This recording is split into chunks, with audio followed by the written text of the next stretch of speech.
quando a gente fala da comunhão mesmo, da revelação de Deus na comunhão, tem que ser a partir de dois. Não tem como ser um só. Um só eu posso entender Deus, mas eu só posso revelar Deus a partir de dois. Eu tenho que revelar para alguém. E na maioria das vezes tem gente que não entende Deus porque ele tenta entender Deus na unidade e Deus também se revela na comunhão. Então eu tenho que a comunhão ela é de suma importância, né, irmãos? Nossa, sem a comunhão é difícil entender Deus. O irmão Elino, Oi. o que o irmão entende e passa para nós como comunhão? Então, a comunhão é você estar, vamos colocar assim, você está diante de alguém interagindo com ela. Ainda que seja uma interação positiva ou negativa, ali você está mantendo uma comunhão. E a comunhão positiva, que é a comunhão do ser comum, a palavra comunhão é de ser comum, é quando as pessoas elas entendem diante de uma situação, que algo que se apresenta, ela entende que aquela situação ela é uma situação de revelação. Então, toda a história que você olhar para a história bíblica, por exemplo, se você não entender aquela história como uma história de revelação, ela é apenas uma história, entendeu? Ela é apenas uma história. Mas se você entender que aquela passagem, aquele acontecido, aquele fato contado, ele traz algo maior do que ele próprio em si, então você tem condição de entender ali uma revelação por meio ou através de uma comunhão. Então, por que que Deus ele escolhe um povo para poder falar com os demais povos por meio de um povo só? Entendeu? Aí, o que acontece? Teve gente que pensou assim, poxa, se tem o povo escolhido de Deus, os demais não são escolhidos de Deus e os demais vão tudo para o inferno. Porque Deus só escolheu um, Deus toma partido, né?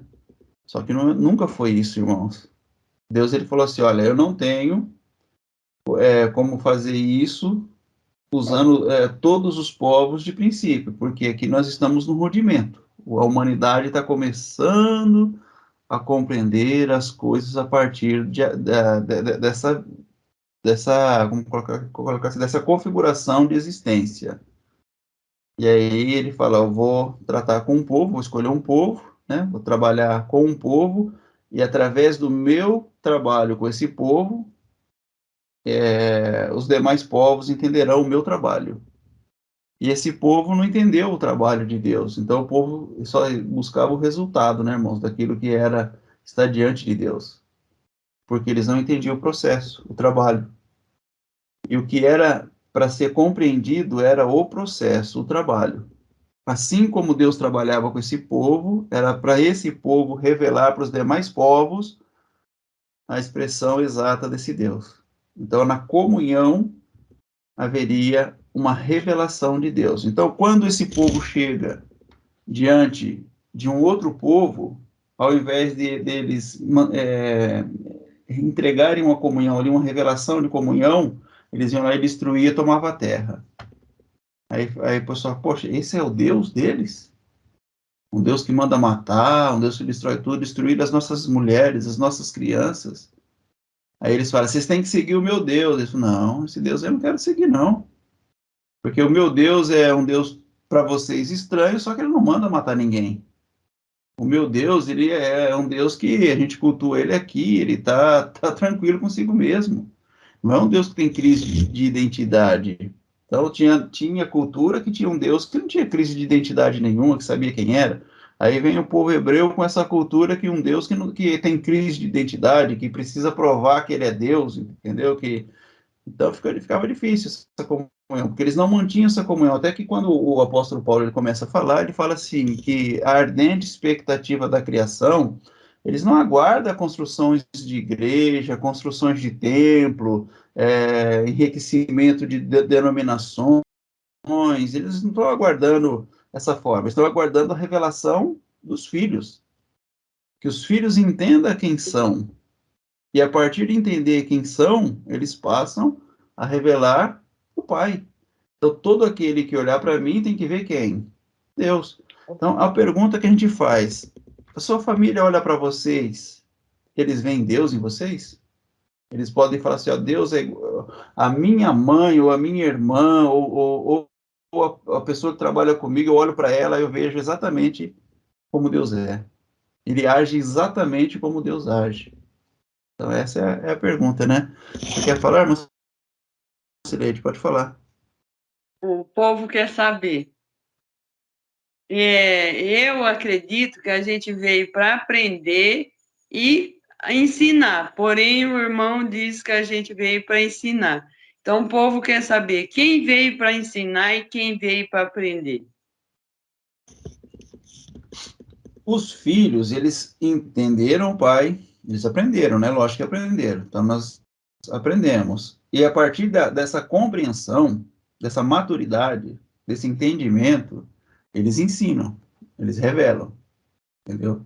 Mas para que eles pudessem revelar, eles tiveram que aprender de alguém. Então, a luz teve que brilhar para que eles pudessem ser luz. Então, essa luz que brilhou, o professor que trouxe essa luz aí, o mestre que trouxe isso aí, hoje, nos dias de hoje, é um Espírito de Deus que está em nós. Esse é o professor, esse é o mestre, entendeu? Então, há um Espírito de Deus em nós, um pneuma, tá? Há um pneuma de Deus, um sopro de Deus em nós. E esse pneuma de Deus, ele nos dá as condições de nós entendermos o nosso Pai, e a partir daí, dessa fonte, tá, irmãos? Essa fonte que nós chamamos água viva, árvore da vida, fonte que brota do ser. Então, a partir dessa fonte, desse pneuma, aí a gente consegue revelar.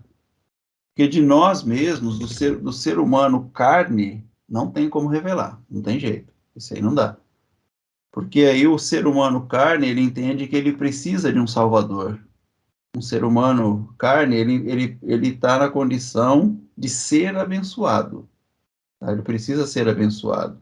Só uma pessoa que entende por intermédio dessa inspiração, desse pneuma, desse espírito, dessa condição de Deus, a partir da revelação do próprio Pai, de nós conhecermos a vontade, o desígnio, conhecermos a expressão, conhecermos a eternidade, aí sim nós podemos revelar. Então, o que que Jesus veio fazer, irmãos? Ele veio trazer para nós o que era certo e o que era errado? Ele veio falar para nós isso? Não, não veio.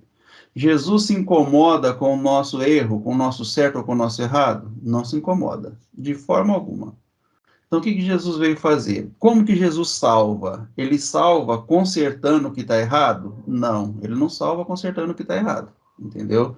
Jesus salva sendo uma referência de salvação. Então, Jesus salva mostrando para nós quem nós somos. Ele fala assim, olha, se vocês entenderem a minha referência de salvação, vocês, a partir daí, serão salvadores. Entendeu, irmãos? Aí vocês não precisarão de bênção, vocês serão abençoadores. Por quê? Porque eu entendi a bênção, eu agora entrego. Eu recebo a bênção, eu entrego. Eu não recebo para que eu possa suprir uma necessidade, uma carência. Não, eu entendi que tudo foi pronto, foi feito, e agora, nesse percurso dessa compreensão de que tudo está pronto, de que tudo já foi feito, eu posso, com convicção, dizer coisas que os meus irmãos ainda não entendem. Por isso, eu agora posso suprir a ardente expectativa da criação, que elas estão aguardando a manifestação dos filhos. Só um filho que entende, ele pode, então, ser um agente que supra essa carência daqueles que estão aguardando a revelação, a manifestação. Então, isso a gente tem vários textos para poder embasar essas conversas, né, irmãos, que a gente fala aqui. O apóstolo Paulo, Pedro, João, Tiago, esses homens aí que compreenderam isso, eles foram referências posteriores a Cristo, a Jesus. Então, para que eu possa ser salvo, como que eu vou ser salvo? Como que é a salvação? A salvação é do Espírito? Não. A salvação não é do Espírito. O Espírito não precisa ser salvo, tá, irmãos? Em nenhum lugar da Bíblia existe salvação do Espírito. Toda salvação é da alma. É a alma que precisa ser salva. Por que que a alma precisa ser salva? Porque a minha alma, enquanto eu não tinha o entendimento da realidade de Deus, é uma alma que vagava perdida, ela caminhava perdida, não sabia a sua origem, não sabia para onde estava indo, qual que era a sua função, por que que ela está aqui. Então ela estava perdida, estava na carência. E a partir do momento que essa revelação chega para a pessoa, ela entende essa revelação, é lógico que há uma expressão desse pneuma de Deus, fazendo com que o homem possa compreender isso, então ele salva essa alma. Essa alma se torna agora uma alma salva. Take me deeper than my feet could ever wander, and my faith would be made stronger in the presence of my Savior. Spirit, lead me where my trust